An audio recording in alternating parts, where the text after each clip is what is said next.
کہ امیر کے اندر کیا کیا اوصاف ہونے چاہیے، چونکہ جب تک کوئی شخص جس علم کا ماہر نہ ہو، ظاہر بات ہے وہ اس کے رموز کو جان نہیں سکتا۔ ہم اگر انگریزی کی کچھ کتابیں پڑھ لیں تو ہم آپریشن نہیں کر سکتے۔ اسی طرح سے ہر علم کے کچھ خاص نکات ہوتے ہیں۔ دین کا علم حاصل کرنے والا، دین کی رہنمائی، اصول و ضابطے کو جاننے والا ہی دینی اور شرعی رہنمائی کر سکتا ہے۔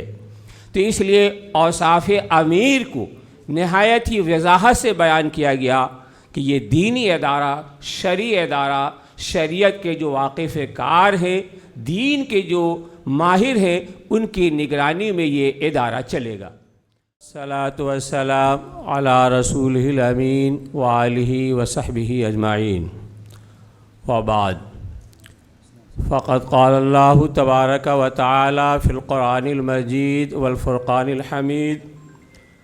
اعوذ باللہ من الشیطان الرجیم، بسم اللہ الرحمن الرحیم،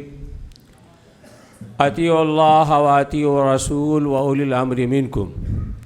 صدق اللہ العلی العظیم۔ معزز قابل قدر علماء کرام اور بہار،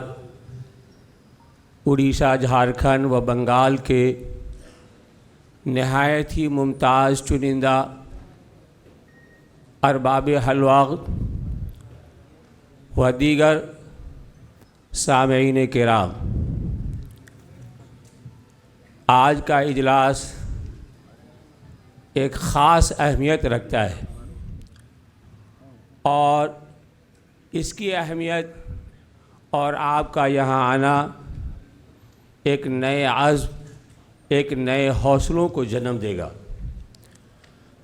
ہم اور آپ جانتے ہیں کہ امارت شریعہ ایک دینی اور شرعی تنظیم ہے۔ ہمارے اکابرین نے اس ادارہ کو اس عزم و حوصلہ کے ساتھ قائم کیا کہ اس کے ذریعہ سے دینی اور شرعی رہنمائی ہوگی، اور پھر اس کے بعد جو دیگر شعبے ہیں فلاحی، رفاہی، وہ بھی اس میں شامل کیا گیا۔ امارت شریعہ دیگر تمام تنظیموں سے اس کی حیثیت منفرد ہے۔ یہ صرف کوئی تنظیم نہیں ہے کہ کوئی بھی شخص اس تنظیم کو تنظیمی اعتبار سے کوئی خاص ادارہ نہیں ہے کہ کوئی بھی شخص اس کو اس حیثیت سے چلاتا رہے، بلکہ یہ ادارہ اس حیثیت سے قائم کیا گیا تھا کہ ملت کے اندر جب بھی کوئی مسائل آئیں گے تو دینی اور شرعی طور پہ تمام افراد مل کر امیر کی رہنمائی میں اس کارواں کو آگے بڑھائیں گے۔ یہی وجہ ہے کہ آپ دیکھیں گے جب کہ امارت شریعہ کا اصول اور دستور بنایا گیا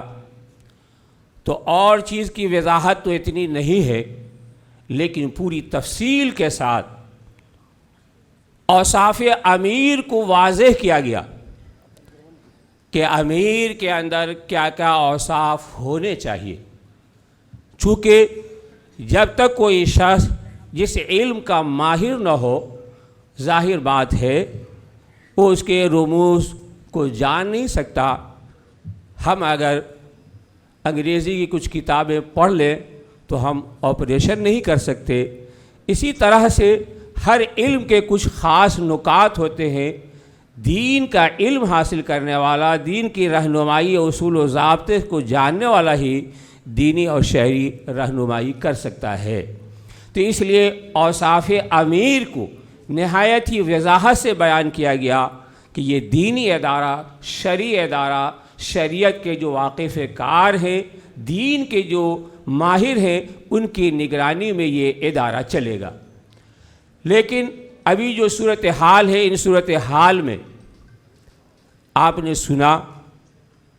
ہمارے ناظم مولانا شبلی القاسمی صاحب نے وضاحت سے فرمایا، چونکہ یہ بہت قریب سے دیکھا کہ بہت سارے ایسے معاملات ہوئے جو شریعت کے خلاف تھے، تو ظاہر بات ہے ایسی صورت میں یہ دینی قافلہ، یہ دینی رہنمائی، اس کو صحیح سمت دینا، صحیح راستے پہ لگانا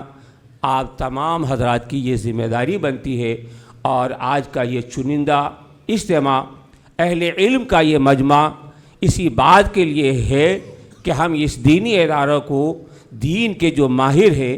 اور اوصاف امیر کے مطابق جو ہمارا امیر ہے وہ ہونا چاہیے، اور ہم ان کی قیادت میں یہ دینی قافلہ کو لے کر کے آگے بڑھیں گے۔ اور آپ غور کریں گے تو اب تک جو امارت شریعہ کے جو مقاصد رہے ہیں، امارت شریعہ کے جو امیر اس سے پہلے جو گزرے ہیں، ان تمام کی تربیت، ان تمام کے صحبت یافتہ، ان تمام کے افکار سے قریب، اور 40 سال تک جنہوں نے امارت شریعہ کو پروان چڑھایا اور بہت بلندی تک لے کے گئے، یہ تمام خوبیاں اور تمام سابقہ امیروں کی خوبیاں اگر کسی شخص میں جمع ہے تو مفکر ملت حضرت مولانا انیس الرحمن قاسمی صاحب دامت برکاتہم العالیہ